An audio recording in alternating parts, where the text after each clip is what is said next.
Gray's misconception number 15, space fighters. Squad leaders, we've picked up a new group of signals.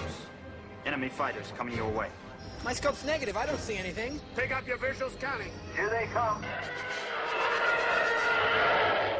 Watch it, you've got one on your tail.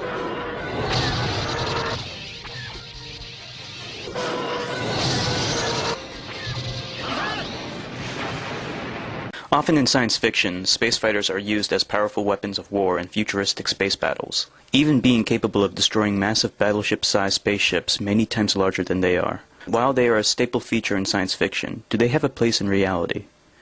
In the 1970s, the US Navy designed a spacecraft that looks very similar in aesthetics and design to a space fighter. The craft was designed to shoot down Soviet satellites that were being used to track the locations of US warships.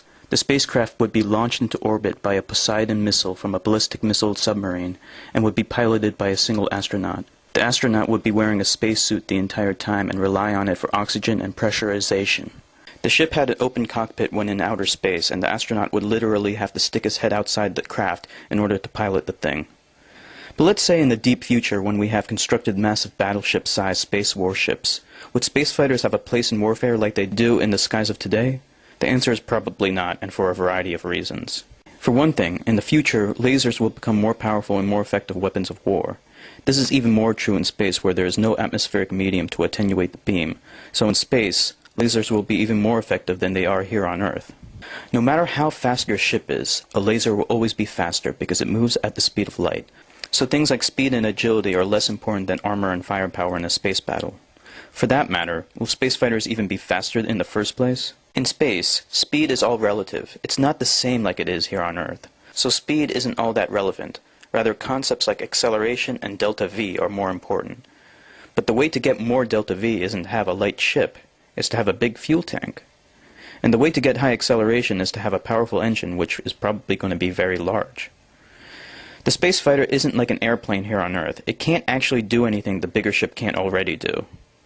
On Earth, a ship and a fighter are operating in two different mediums, while in space, both the fighter and the ship are operating in the same medium. So the analogy isn't correct to compare it to a naval battleship and a fighter. A better analogy would be to compare it to a naval battleship and a speedboat. There is no horizon to hide behind in space. The bigger ship will always have more powerful weapons with greater range that hits at the speed of light with pinpoint accuracy. But I suppose they could find utility if the space fighter was also a spaceplane that could enter an atmosphere. That's certainly one thing the bigger ship cannot do, but it's debatable how useful that will be in the first place. So why is it that space fighters are depicted as they are in science fiction? Well, a lot of sci-fi is heavily influenced by World War II movies, which of course depict military tactics that are relevant and effective during World War II. Before World War II, the battleship was the most powerful vessel in the Navy, but all that changed after the introduction of the aircraft carrier. The aircraft carrier was able to strike from extreme range behind the horizon with its aircraft and hit the battleship with nimble and fast-moving aircraft that couldn't be shot down easily. The power of the aircraft carrier was exemplified during the Operation Tengo, where the most powerful battleship ever constructed, the Japanese battleship Yamato, was defeated and sunk by American aircraft launched from an aircraft carrier.